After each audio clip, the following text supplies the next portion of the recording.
which is the, the war in Iran. And I really want to focus on a couple questions today that pull us into, I think, a more analytic space. And one of the things I'll say at the end is I think it might behoove us to focus less exclusively on the war in coming weeks. But for this week, I want to pose at least two big questions. And one of them concerns is this war as um, and it appears at first to be just an extraordinary betrayal, and obviously a number of people in Trump's media world, Steve Bannon and Tucker Carlson and Candace Owens. And I think we can't underestimate, these are not government officials. They're right-wing media influencers. They're not even on network news anymore. But how much influence these people have. And the fact that in many ways, I don't think Trump would be president without them. They say Trump has betrayed us, right? That Trump promised no more forever wars, that he would concentrate on the domestic sphere. And lo and behold, and I'll say this briefly now, and we'll get into it more deeply as we go through. Not only do I not see any off ramp from this war, but it appears in certain respects that Donald Trump has been sucked into the kind of campaign that the war on terror was. That is to say, a generational campaign to remake the entire Middle East, and that this could be a deeply costly war. I'll say this very quickly. I was looking back at 2003 when George W. Bush was launching the war in Iraq, and he went to Congress and said, "We're going to need $40 billion for this war." The ultimate price tag for that war was $2 trillion and counting, right? And so Donald Trump is going to Congress to ask for $200 billion for this war. And I just think that we may very well be looking at a campaign that there's an economist who specializes in the cost of war, and she prices this out. Nicholas Kristof wrote about her in a recent op-ed. She thinks that probably the cost of this war, by the time it's all said and done, just with what we've done so far, maybe $600 billion, right? And so the idea that if we were really serious about America first, about spending our resources on our own people, about constructing schools, about providing healthcare, about shoring up our economy, about training people to occupy 21st century jobs, there's a lot we could do with the money that is being diverted into this expedition, and for no apparent good reason that's been given to the American people. So should we view this as just some strange aberration, some complete departure from what Trump had promised, or is there something that I think might actually unify what Trump has promised to do domestically, what he is doing domestically, and what he is doing in Iran? And so that's the first question. And then the second question is closely related. I use the offhand phrase, is there an off ramp from this war? Um, what I mean, obviously, is there any way to avoid the rapid escalation, the spread of this war geographically, and to, as opposed to that, reach some sort of negotiated settlement quickly? And I'm going to speak a little bit more at length about the answer to that question. I'll just say at the outset, I think it may be very difficult to resolve this war, to end this war.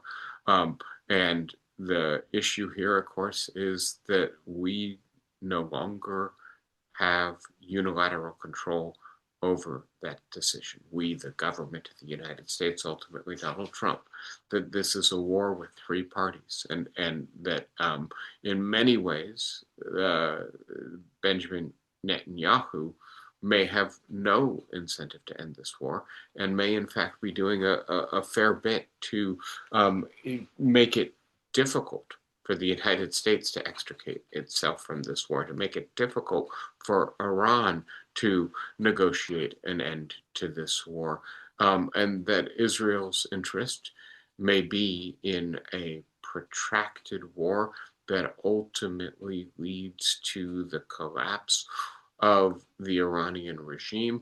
That shouldn't be, and I don't think it is, the interest of the United States. And to be clear, the collapse of the Iranian regime is very different from the replacement of the Iranian regime by another, and let us hope, a better regime. That is clearly the preferred outcome in this war for the United States, and I think for Israel. But Israel, I don't think thinks that's realistic, and for good reasons. And so their effort to make this war last as long as possible may make it difficult for the United States to find a way out of this war, may make it difficult for Iran to back down and preserve its regime. And by the way, Iran seems to have calculated in the way that we described last week, and we can talk at greater length this week about it, that the damage that it is doing by shutting down the Strait of Hormuz, by attacking the oil refining capacity of all of its neighbors, the damage that it is doing to the United States, and in particular to Donald Trump and the Republican Party, via creating the conditions for resumed inflation, for maybe sustained economic crisis. That this is the kind of deterrence that it needs in the absence of having nuclear weapons to prevent the United States and Israel from attacking it again and again whenever they see fit, from, quote, mowing the lawn. So I'm going to get into the answer to these two questions with you. I'm going to start us in a philosophical place. And I am returning to Hannah Arendt and the essay on violence, which was written in the context of a very different war, the war in Vietnam. I'll just refresh your memories quickly. Hannah Arendt is a German, Jewish, American philosopher, one of the greatest political philosophers of the 20th century, wide-ranging, but very much interested, on the one hand, in the rise of fascism and authoritarianism, totalitarianism in the first half of the 20th century, and on the other hand, on the decline of democracy in a modern bureaucratized, routinized world. And so the work I'm focusing on violence presents a simple, a dichotomy, right? Maybe not so simple, but a division between power and violence. And I'll get into this in a moment, but Arendt says power is the capacity of a diversely constituted large group of persons to form a shared conviction, opinion, will, and the strength that comes from the fact that they have collectively persuaded each other to share the same commitment and are now prepared to act on the basis of that commitment. Whereas as violence is simply the use of instruments of coercive power to produce submission out of fear on the part of a people, right? And that the two, right, forms of authority differ deeply and fundamentally. And that there is a strength to power and a weakness to violence, and that this limits what can be accomplished via violence, both domestically and internationally, and that this may be important to understanding um, the unifying thread to Trump's domestic and foreign policies, and also perhaps why it is that he is surprised that the overwhelming military might the United States has brought to bear on Iran has not produced either a collapse of their regime or a willingness to negotiate a settlement, some sort of concession from the regime, in a way I think that he expected would happen. Either right that regime would collapse and be taken over, toppled by the people of Iran, or else that once the Ayatollah Khamenei was killed, Ali Khamenei, then there would be more moderate leadership in Iran. They would see that clearly the United States had superior military power, and that therefore they needed to do more or less what Trump wanted them to do.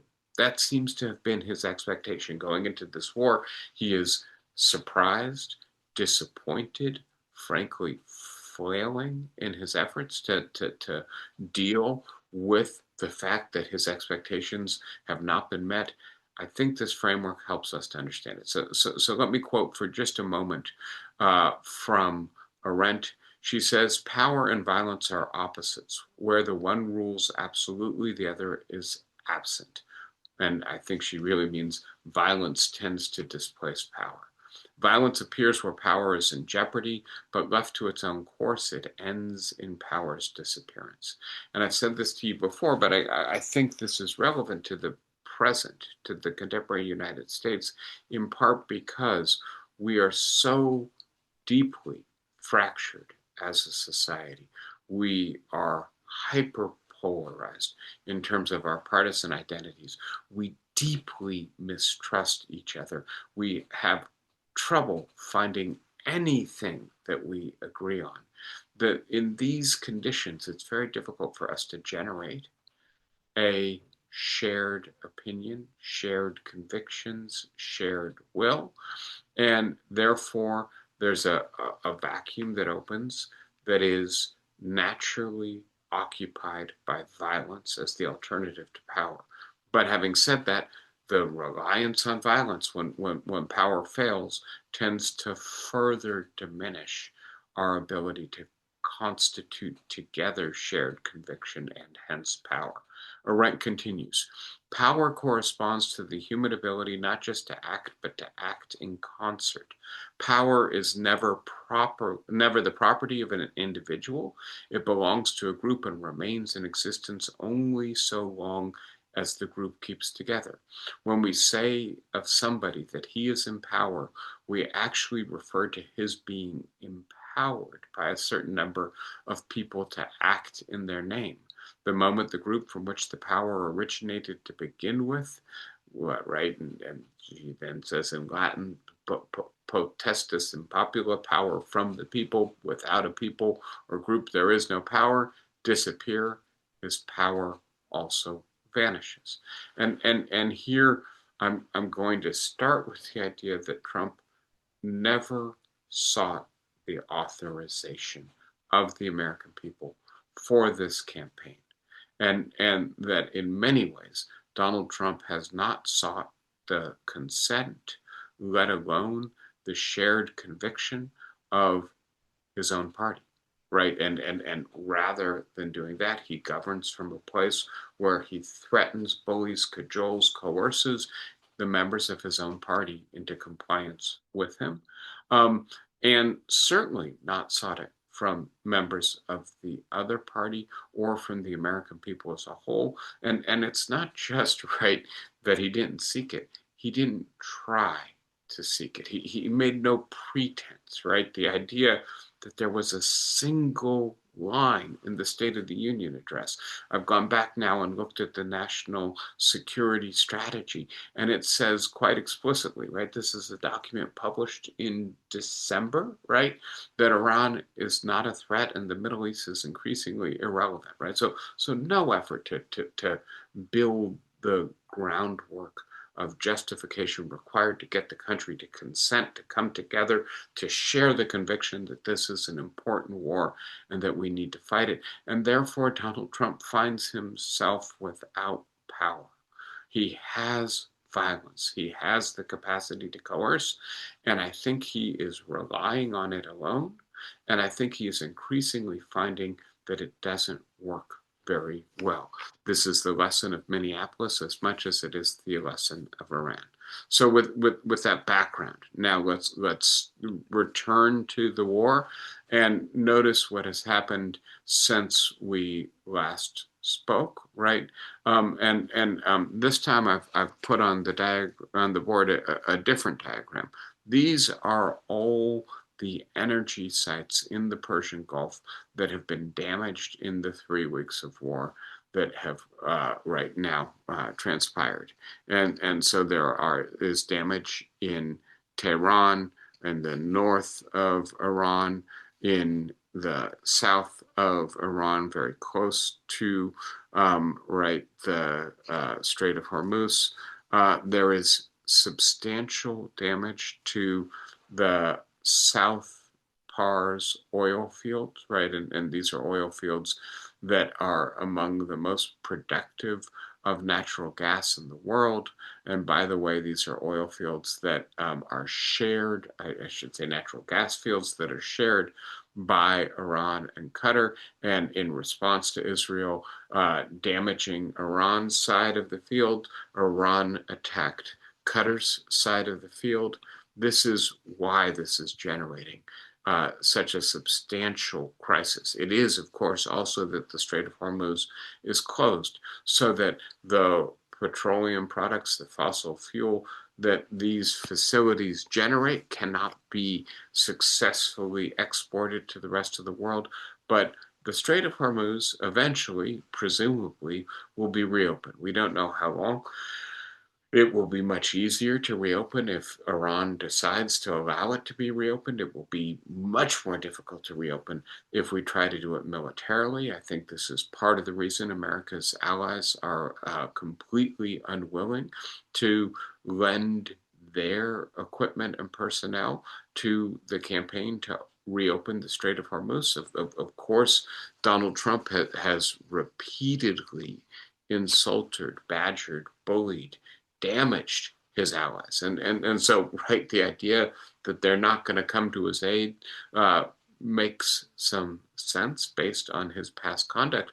But then you add to that the idea that he doesn't have any clear strategy in this war. He certainly doesn't have any clear endgame. In asking Britain and Germany, France to assist, Australia to assist, Japan to assist, right?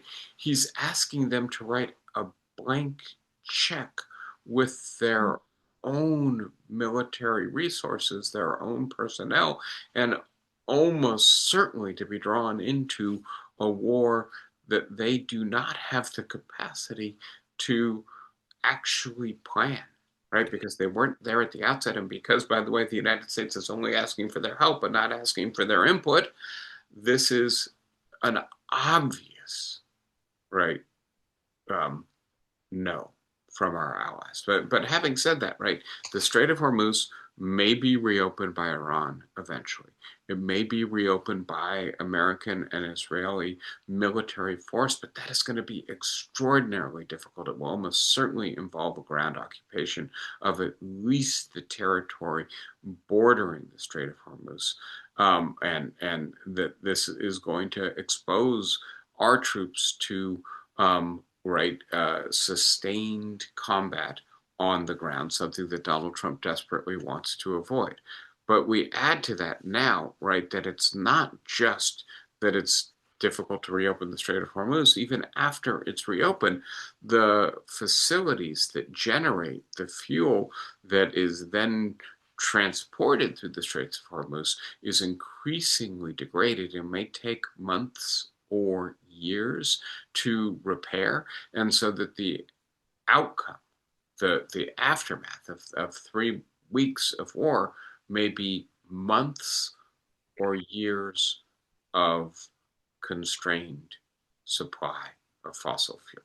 And so that's, I think, right, looking increasingly clear that this is a war that is damaging the global economy, generating the worst energy crisis in many decades, if not perhaps ever, which is what the head of the International Energy Agency said yesterday. The idea, right, that the Iranian regime, looking to the other side of the ledger, has been substantially damaged, right? Since we last spoke, Ali Larijani has been killed by Israel and their bombing, and then we could just basically go through the chain of command and see that almost everyone in the Israeli crosshairs in the Iranian leadership structure has been taken out over the last 3 weeks. And I'll say this briefly, right?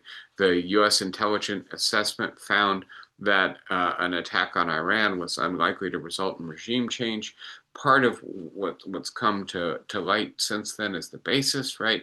That we believe that Ali Khamenei, who right was the supreme leader, now dead, had, in preparation for the war, presented a plan whereby for each of these men, there were 4 men beneath them who were in the chain of succession, right? And so that you would have to kill the people who occupy these roles 4 or 5 times over in order to exhaust the supply of already anointed successors. And by the way, they're not just anointed, so there's not just a chain of command, a chain of succession.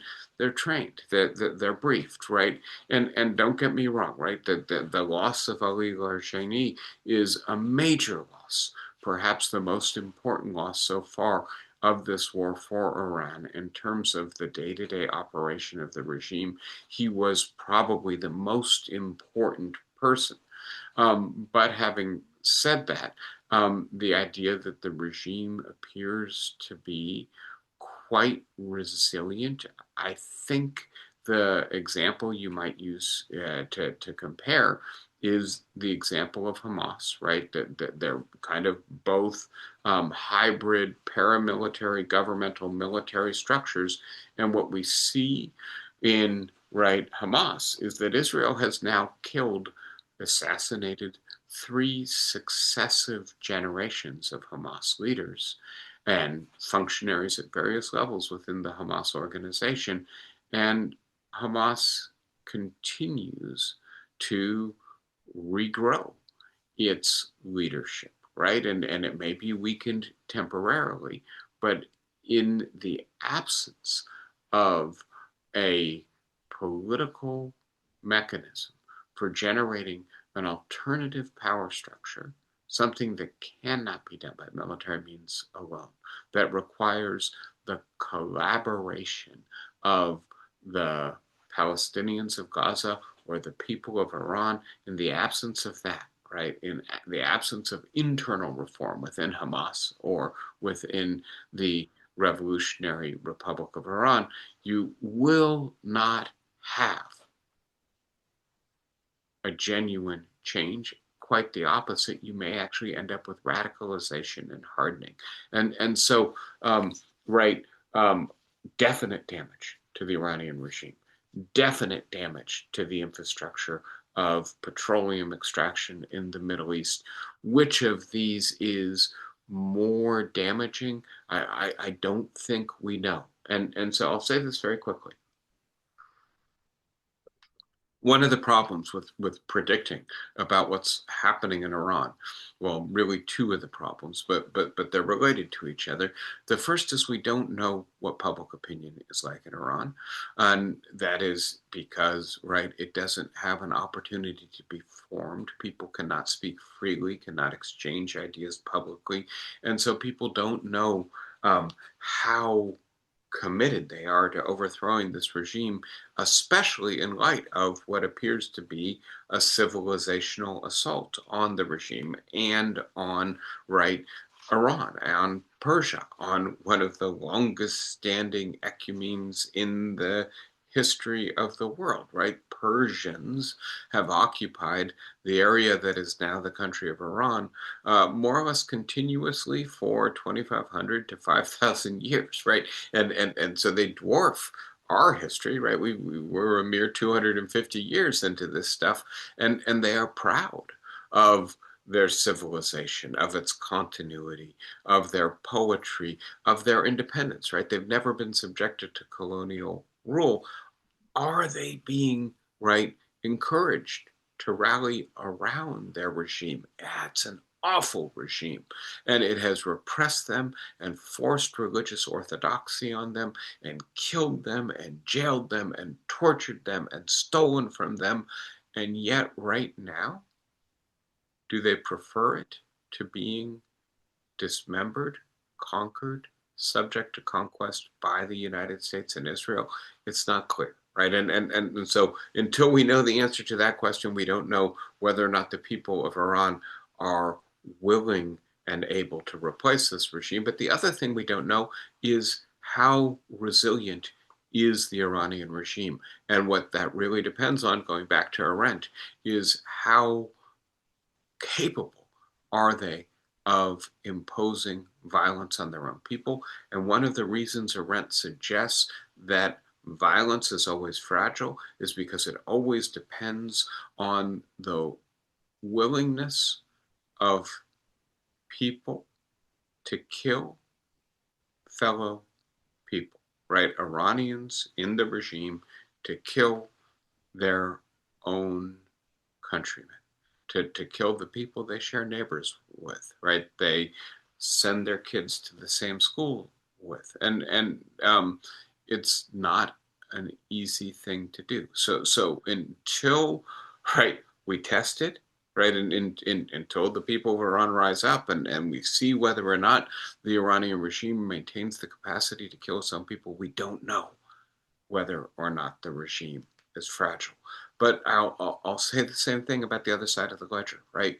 Let me be brief about this, but the idea that the American economy and the world economy in the West right now are propped up, or maybe that's putting it into leading away, but that we have proved, right? Our economies have proved remarkably resilient in the face of a lot of headwinds over the last couple of years, in large part because of a technology boom, particularly an AI boom.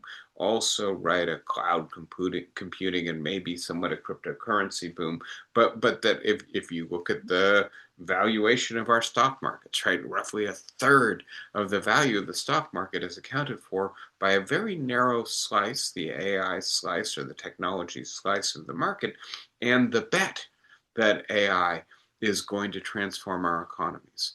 I dwell on that for a second because what does AI need? AI needs data centers. AI needs massive computational power. What does it take to sustain massive computational power? It takes a lot of energy. What is Iran attacking, right? It's attacking the world's supply of energy.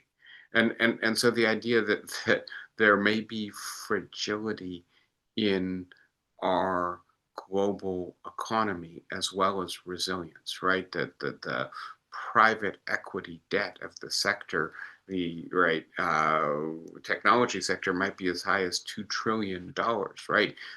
Does some of that money get spooked, and does some of the money that's propping up or sustaining these economies become more scarce? We have very high levels of consumer debt. We have great sense of an affordability crisis. Do consumers pull back, right?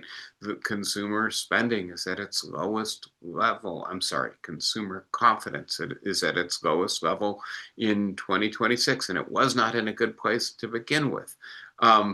We add to that the Federal Reserve didn't cut interest rates, and there's some speculation that they may not cut interest rates, or that if they do, it'll be a very small amount, or that they may have to raise interest rates. This is generating a great deal of economic stress, and we won't know until they break whether there are pre-existing fractures in the global economy or pre-existing fractures in the Iranian regime. We are in the territory of complete unpredictability in terms of this war. So that's a quick update and a confession, right? That anybody who predicts with confidence about what's going to happen in this war has, I think, probably more courage than wisdom. So let me now return to something we've talked about together before. And let me start on the last point, right? And this is relatively new information. We knew that the Trump administration was negotiating with Iran for a new nuclear deal in the buildup to this war. We now know that on February 23rd, the Iranians made a new offer to the Trump administration, and that offer, some of the details of it have emerged, I think mainly from the Qataris who were brokering the deal, and they were the go-betweens between the United States and Iran. It appears it was by far and away the best deal the Iranians have ever offered us, much better than the deal that the Obama administration managed to secure. I think the details are probably not terribly important, but the reduction in the level of enriched uranium, pledges about not enriching further uranium, and more rigorous international inspections for verification. And here's the thing I want to emphasize, right? The American delegation was essentially just Steve Witkoff, Jared Kushner, and some clerical staffs. There was no expert staff accompanying them, no technical staff, nobody with the capacity to actually look at the details of this proposal and say, actually, that's a pretty good proposal. And I think the fact that they did not bring technical support with them indicates what they were prepared and not prepared to do. What they were prepared to do was to hear Iran say, we will just give up our nuclear program. We capitulate. We bow to your will, right? And when they didn't say that, it didn't matter that they were offering them a great deal. In a sense, right, Kushner and Witkoff couldn't even really tell whether it was a great deal. Part of the reason we know this is because the Qatarite representative went to the United States a couple days later to try to identify the people within the administration with the expertise to actually understand that this was a good deal. But the idea that the Trump administration was negotiating with Iran not to get the kind of deal that Iran would be willing to give the United States, but instead to merely get Iran's surrender. And when I say willing to give, the Revolutionary Guard, right, the core power structure of the Iranian regime is deeply committed to the nuclear program. And if the Iranian regime surrenders its nuclear program, the pillar that supports the regime may withdraw confidence from the regime. If, right, you ask your opponent for a deal, you know there is no way that they will willingly give you. You have to believe that you can simply coerce their compliance to your demand, right? And in this sense, I think this reveals something very important about the Trump administration. It believes it has overwhelming power. We spoke a fair bit about this last week in terms of this idea that it, right, the American military has overwhelming power. We just have never used it appropriately because we've always been concerned about the niceties of international law and morality. But once we stop, tying one hand behind our back, we will be able to rain death and destruction in such intimidating ways down upon the Iranians that they'll have no choice but to do our will. And so far, obviously, this hasn't happened. And I want to suggest this is very similar to the approach in Minneapolis. Violence, not power. Coercion, not consent. Mere surrender, not negotiation, seem to be the through line in Trump's policy. And I do think that much of this has to do with Donald Trump. One of the things I was reminded of as I've been trying to come up to speed with this topic is a line from Henry Kissinger, who said when he was an academic, he believed structures mattered and individuals didn't. And when he went into government, he learned that individuals matter perhaps more than structures, right? And the idea that Donald Trump is just deeply transactional. He doesn't seem to really have core convictions. He does believe that you prevail when you have superior bargaining power or threat escalation power, right? Various different scenarios. And so when he sent 4,000 highly armed troops to Minneapolis to terrorize the city, he also expected that ultimately Minneapolis would surrender, that there was nothing worth it for them to fight for, right? If the federal government was essentially going to bring all of its power to bear on them and show them you can't run your city if we don't want you to. And so you have to give up on being a sanctuary city. You have to turn over your undocumented residents to our forces. You have to give over your voter rolls, Minnesota, to the Department of Justice for them to inspect. And they obviously were defeated in this regard, right? They retreated from Minneapolis without having accomplished really anything of what they wanted to accomplish. And it worries me that this is, in a sense, a through line, right? And it worries me in two senses. First, in the sense that it's just a confused and highly limited, a blindered worldview. We can get what we want because we have the most capacity to the most the dominant capacity to inflict violence on others. And the idea that that doesn't always work, right? That they're seeing it didn't work in Minneapolis. It appears not to be working in Iran. Is, I think, extremely important for us to understand the Trump administration, but I think it may be also very difficult for the Trump administration to digest and change course. They seem to only have one mode of operating, and that is by establishing or attempting to establish dominance. And it worries me because, frankly, if this is your mode of governing, you also recognize that when you are defeated, it threatens your capacity to enforce dominance in the future, right? And so that I've said this to you on several occasions. I think that one important explanation for why we went into Venezuela and then into Iran is precisely the failure of the campaign in Minneapolis and the need to reestablish dominance. And if, right, Minneapolis failed, Venezuela succeeds, Iran fails, then either, right, we have to continue escalating in Iran. And this is then the logic that has trapped so many American presidents. If the alternative is humiliating defeat, we have to just send wave after wave of violence in the direction of the regime we're trying to defeat.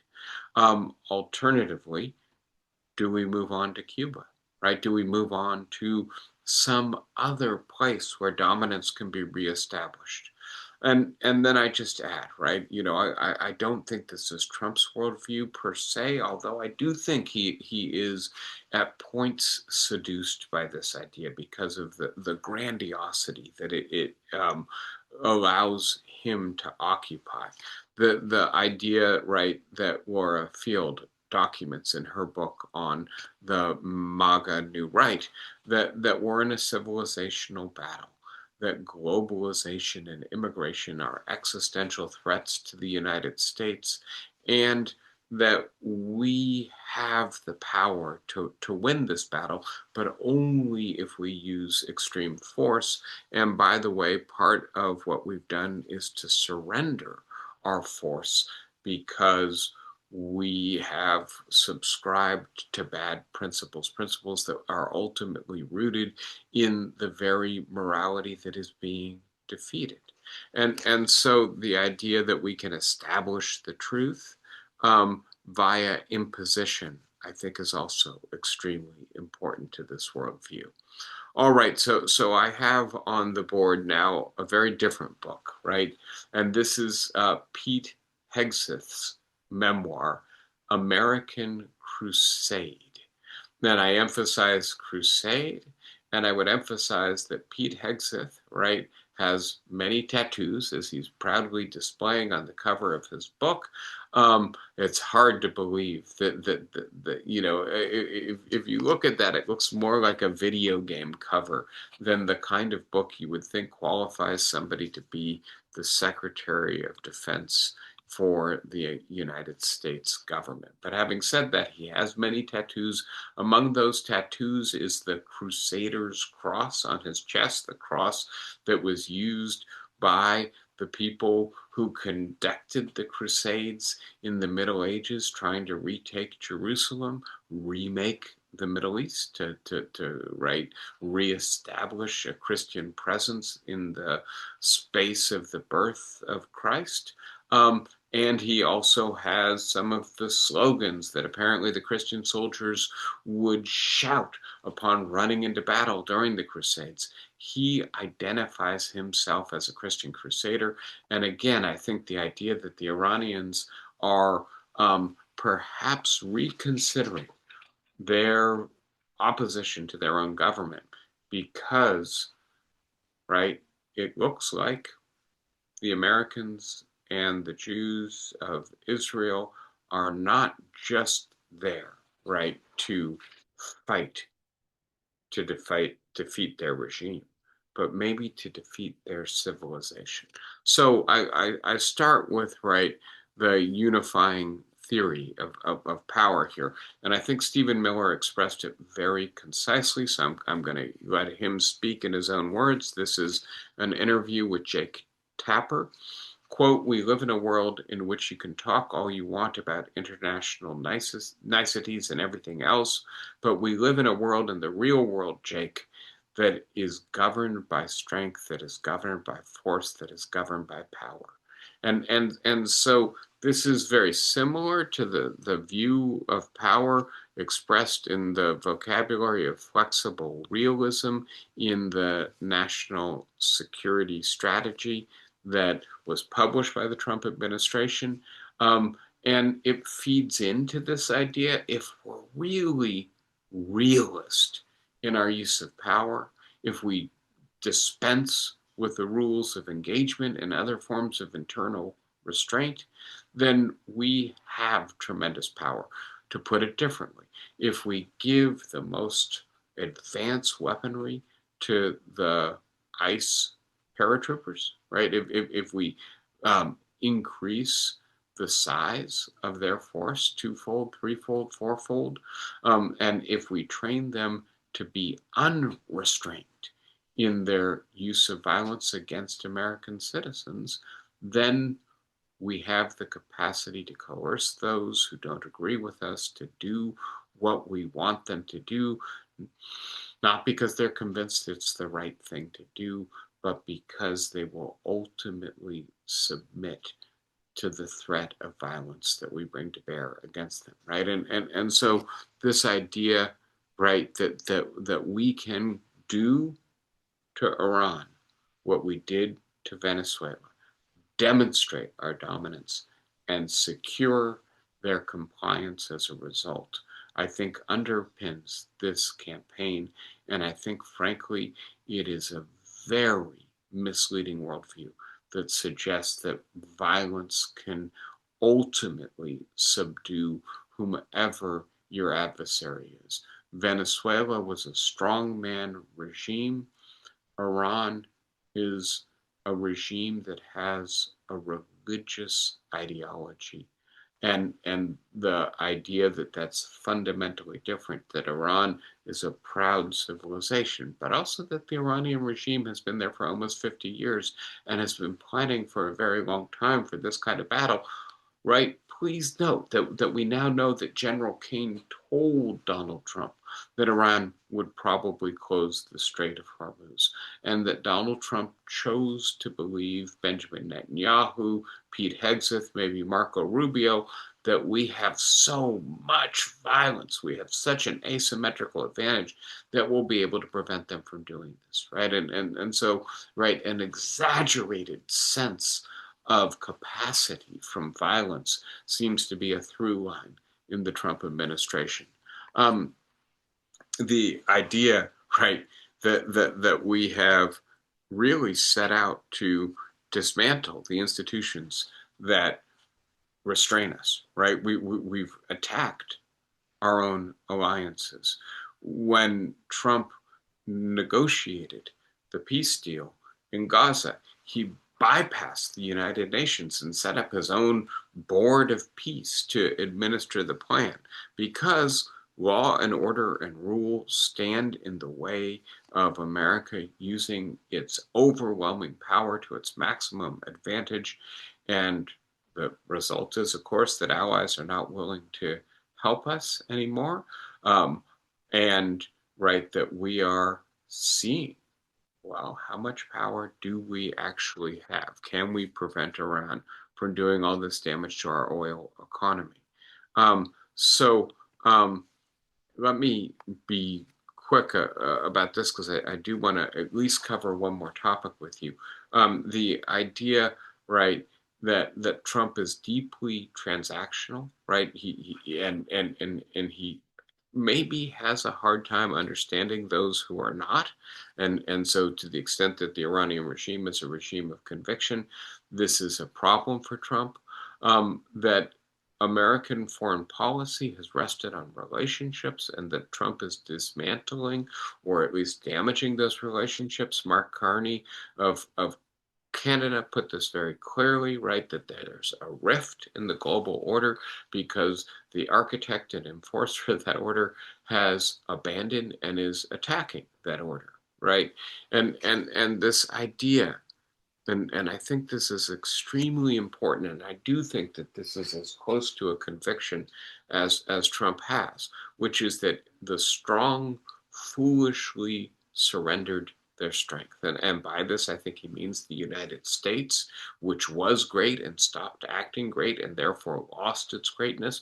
I think he also means white Christian people. He's attracted to white Christian nationalism, and that we surrendered, by the way, the male, the masculine advantage in our culture, and that this aligns Trump with the Netanyahus and the Putins of the world, and in many ways against the Europeans. I'll say this very quickly, right? That the through line and what I want to say to you today, right? It goes back to Arendt's distinction between power and violence. Democracy relies on power, not on violence. It relies on having intact institutions that allow us to form shared convictions. It relies on deliberation. It relies, therefore, on Congress, on the legislature that represents the diversity of the American people and forces us to listen to each other's arguments. And Trump seems certainly hostile to that system of government, perhaps almost incapable of comprehending why anyone would, right, go through the unnecessary detour of all of that when you can just make up your mind and do what you want to do if you're president of the United States. The fact that Donald Trump, right, has played no role in government other than being president, that he never experienced Congress, that he never experienced the give and take of negotiation and legislating at the state level. I think maybe combined with just his personality, his bully's personality, his impatience with argumentation, all of this, right, represent reasons why he's relying on violence and not power. And I want to suggest that this is a deep, profound threat to democracy, and that that's especially true in a time of war. So the fact that Trump failed to outline a coherent vision for the war, right? And I've looked again at that first speech he gave, really incoherent, right? Directly contradicting things that he says. On the one hand, we've obliterated their nuclear capacity. On the other hand, they're an imminent nuclear threat. He says both of those things in the same 8-minute speech, right? The idea that that speech is made from a country club, not from the Oval Office, that it's made as the war is underway, not prior to the war, to seek the consent of the American people. All of this says, right, that he's not interested in authorization. He's not interested in building power. And then, right, the idea that he did not involve Congress whatsoever in the buildup to this war. And then finally, the idea that he has lied obviously, regularly, repeatedly, recklessly in the conduct of this war, right? Still hasn't retracted the idea that somehow the Iranians bombed their own school using one of our missiles, right? But the idea that we've accomplished everything we want to accomplish. Well, if we really want to, destroy the Iranian nuclear capability, if we really want to change their regime, obviously we haven't accomplished that. So right, it displays not only indifference, but I want to say a contempt for public opinion and truth alike. And in the absence of respect for public opinion, in the absence of some sense that, well, part of the reason we respect public opinion is because when we argue, we get closer to having valid reasons to support what we believe, and we expose the bad reasons, especially the hypocrisy and the lies. Well, Donald Trump is taking the most momentous decision a leader can make without any recourse to justification, debate, deliberation, the virtues of democracy. The fact that in Congress, the Republicans are unwilling to conduct public hearings about this war, right? Unwilling to call it a war, of course, but they have had some testimony from some administration officials like Tulsi Gabbard, on the intelligence side of things, right? But not from Pete Hegseth, not from the generals, right? And certainly not under oath in ways that allow, right, the Democrats, the other side, to question and to seek to establish some public record for what we're trying to accomplish in this war, what our strategy is, what our end game is, how it's affecting our position elsewhere in the world, right? This seems to indicate, right, that the party that currently controls both houses of Congress has given up on the idea that this war needs to be publicly authorized, or that they have any oversight function or any commitment to expert knowledge, right? The idea Tulsi Gabbard said in her speech, is there an imminent threat? That's not for us to decide, that's for Donald Trump to decide. That is the principle of personalistic rule. The leader decides. Well, no, actually, the question of whether or not there's imminent threat has an objective, correct answer to it. It may be that there's controversy surrounding how to evaluate what the Iranian nuclear program and the Iranian ballistic missile program are able to accomplish in the short term. I actually don't think there is, right? But at least, right, in principle, this is a question that there's a right answer to, and the right answer isn't whatever the president thinks. This will license, right? The fact that we're not seeking public support, that we're not seeking to have any oversight, any expertise informing our conduct of the war, an unaccountable war. And this is always a peril for democracy, right? This is the lesson of Vietnam. This is the lesson of Iraq and Afghanistan. Please note, part of the reason we're so mistrustful of each other, we're so fractured as a society, is the aftermath of these wars. And so the idea that this potentially sets us down a path that further diminishes our capacity to repair our already damaged democracy, I think is a really worrisome long-term cost of this war.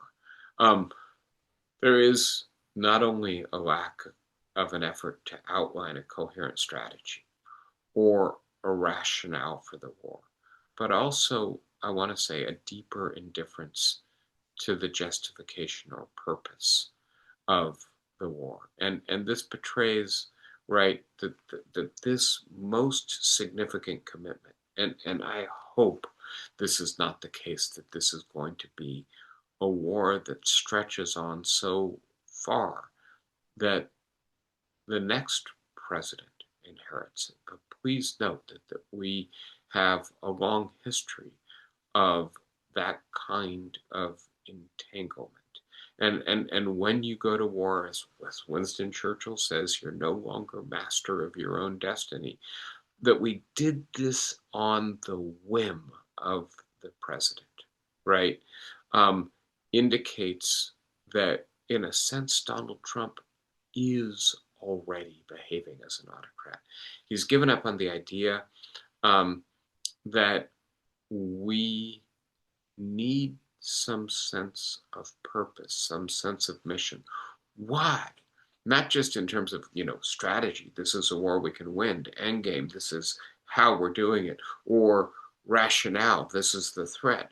But in a sense, are we doing this to remake the Middle East? Are we doing it to spread democracy? Are we doing it because it's in our interest to be able to dominate the world militarily, maybe in the way in which Donald Trump fantasizes that we did it before?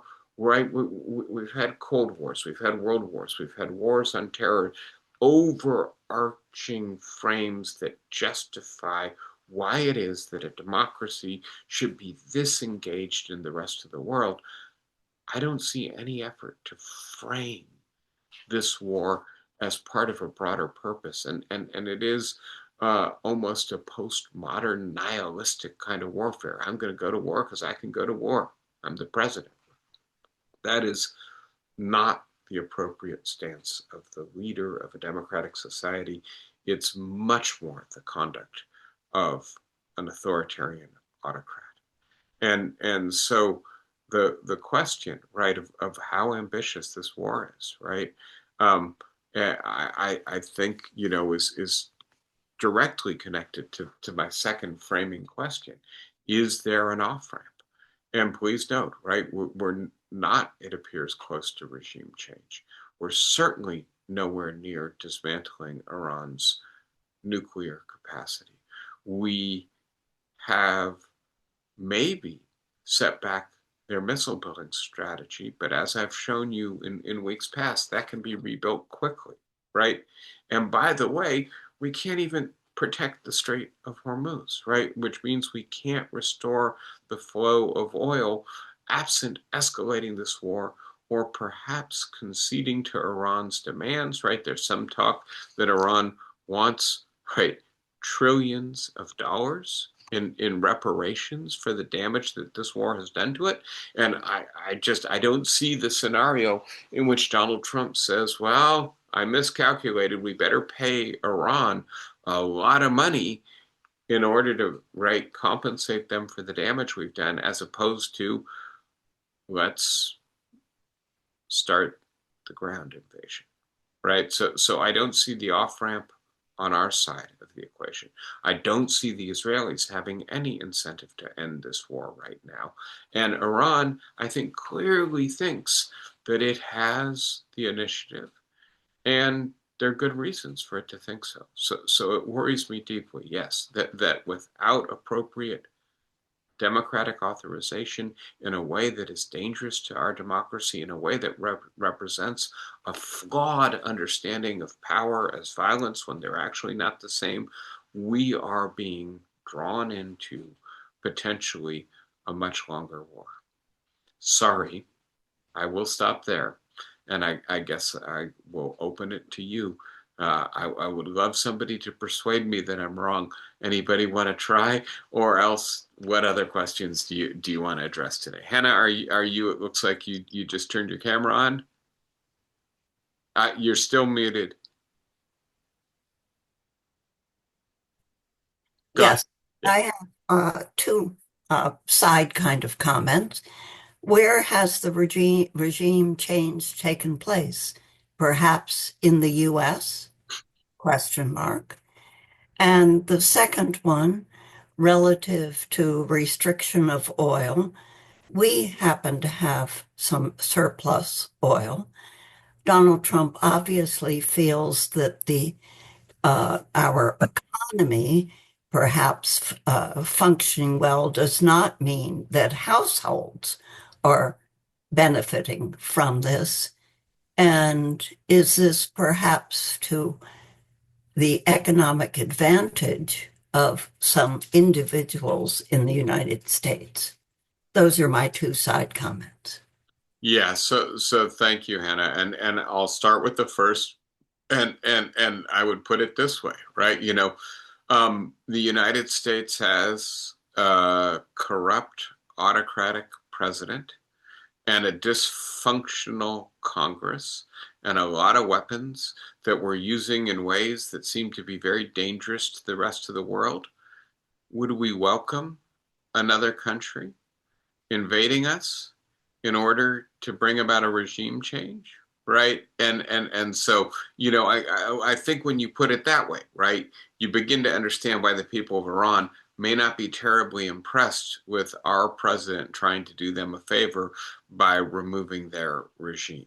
On your second point, right, the idea, yes, absolutely. American petroleum companies are going to profit hugely from the increased costs of oil. And they are already doing so. And please note that they, right, contributed $500 million to Donald Trump's campaign, and Donald Trump promised them that it would be a good investment, right? And by the way, of course, we would be much better off if we were less dependent on fossil fuel in our economy. And Donald Trump has done the opposite, right? He's dismantled all of the subsidies that Joe Biden put in place. I spoke a little bit about that with you last week or the week before, right? That the idea that we are vulnerable precisely because Donald Trump has tried to gin up the demand for fossil fuel. So yes, there will definitely be people who profit and people who invested heavily in Donald Trump precisely because they believed they would profit. Maybe not in this way, right? But yes, good points, Hannah. Thank you. David, I see you got your hand up. Go ahead. Yeah, I was just wondering, and I haven't been up on reading in the past couple of days. Has anyone put forward a development that would offer Donald a way out of this dilemma right now? I know that 2 or 3 weeks ago there was a proposal on the table that he just turned down summarily that did offer an exit strategy. Is any in the offing as of now? Anyone see any possibilities? I just think that's what he needs. Yeah, and so I've outlined for you why I don't see the possibility, and I have Yeah, I know. scoured a little bit because I would, nothing would make me happier than I to see know. a good off ramp. And so, um, can Donald Trump just, end this war? Unilaterally say the war is over. We've accomplished what we wanted to accomplish. And would Iran maybe, in a little bit of time also back off from its belligerence. And I can see Barbara shaking her head no. And the idea that in a sense, if we and I'll be as clear as possible, right? That this is an existential battle for the Iranians. That their regime is battling for its life, and their regime has plundered their own society and people. And so, if their regime falls, the people who administer the regime, the people who are the beneficiaries of the regime, are going to be executed. They're going to be jailed. They're going to have their wealth seized and redistributed. They are fighting for their lives. And there are a lot of them. And they're well armed and they're well trained. And there are also many of them motivated in addition by a kind of messianic religious ideology, right? By the way, I haven't said much about this today, but there's some reports that there are some non-commissioned officers complaining to the Pentagon and oversight that their commanders are speaking a messianic language as well, right? The kind of evangelical belief that a war in the Middle East is the beginning of Armageddon, the beginning of the second coming, the beginning of redemption, right? That this is actually being said in the barracks on the ships in the Middle East, right? So there's messianism on both sides, perhaps right now, but that's not a good place from which to negotiate a ceasefire, I guess is my claim, and that Iran feels it has the leverage. It's been substantially damaged. It needs reparations to make up for those damages. But I think much more importantly, it needs to deter this from happening again. The Israeli strategy with regards to Hamas, you may have heard this phrase, was mowing the grass, right? Every time Hamas started to build up, Israel attacked, but it wasn't an attack to destroy the regime because, frankly, it benefited Benjamin Netanyahu's philosophy of governance to have Hamas there, right? But does Iran see Israel and the United States taking a similar approach, which is to say, bombing it every year or two, not to ultimately overturn the regime, but just to dismantle its weaponry? If so, how does Iran deter us from attacking it on a regular basis? We've attacked it twice in less than a year. Clearly, what it did the first time was not sufficient to deter us. Now it's going to show us what it can do. So both in terms of reparations, in terms of regime survival, and in terms of deterrence, I think Iran has concluded it needs to continue this war for a while longer. So we've got 2 out of the 3 parties wanting this war to continue.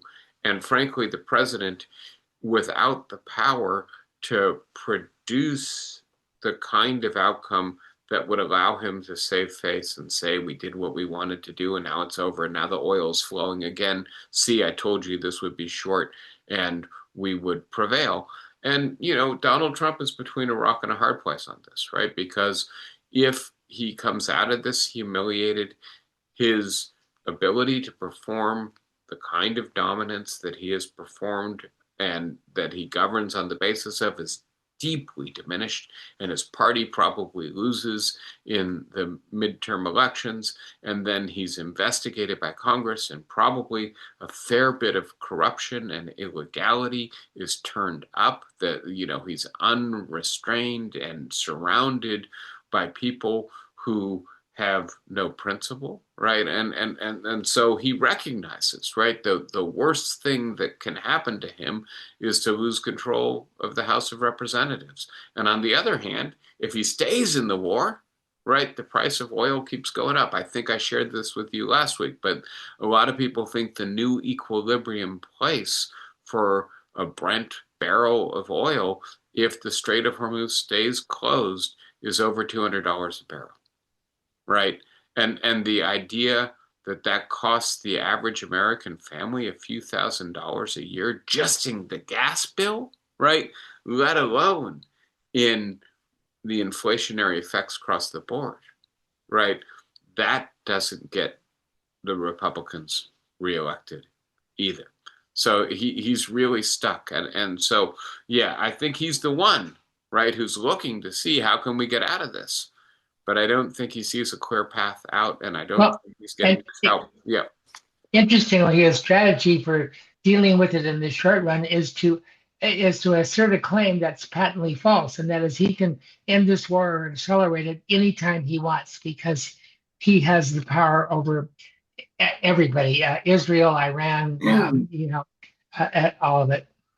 Yeah, so he says, right? And yet, if the Strait of Hormuz remains closed, that's obviously false, and false not just in a epistemic sense. The truth is that Iran is still doing what it wants to do, but also in a practical sense because we pay the price.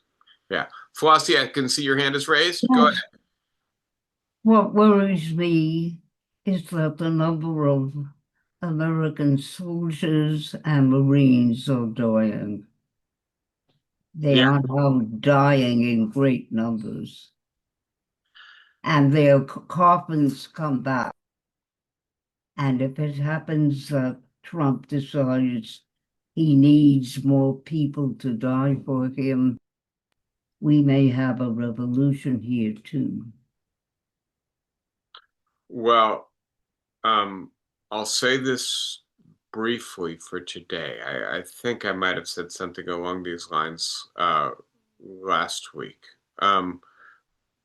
Perhaps the single largest expense associated with the war on terror is the cost of health care for veterans. And so modern warfare, 21st century warfare, tends to produce fewer deaths and more injuries. The injuries are not only from the weapons that the enemy fires at us, they're from firing our own weapons. They're dangerous to use. Their concussive force produces brain trauma very often, right? And so the idea that, well, yes, we may see soldiers coming home in coffins, right? So far, I believe 13. But that we may see hundreds or thousands of people with lifelong disability, trauma, injury. And please let us note, I mean, the vast majority of the people of Iran are the victims of this. The majority of the people of Lebanon are the victims of this. They don't support their regimes. They don't support Hezbollah. In the same way that the Palestinians in Gaza and the West Bank are in large part the victims of this, right? The people who want these regimes to stay in place, the people who want the violence, the people who want the war, are a very small portion of the population, and the suffering can never be targeted on them alone. It spreads out, right? And so, yes, there's an awful lot of suffering being, right, shared by an awful lot of blameless people, long-suffering people in this conflict. All right, everyone. I think, unfortunately, that's probably where we leave off today. I wish you well. I am sorry that the news continues to be so demoralizing, but I think, as I've said to you many times before, we gain strength, we gain insight by talking about it together. Hang in there, chins up. I know next week you'll be out engaged in protests, and so I applaud you, and I do my best to accommodate you. We'll meet at 4 p.m. as I'm sorry, 1 p.m. your time, 4 p.m. my time, next week instead of our usual time. I'm sure that Genevieve will remind you of that. All right, everybody. Take care. Thanks, David. You bet. Take care. Bye, guys. Thank you, David. Of course. Take care.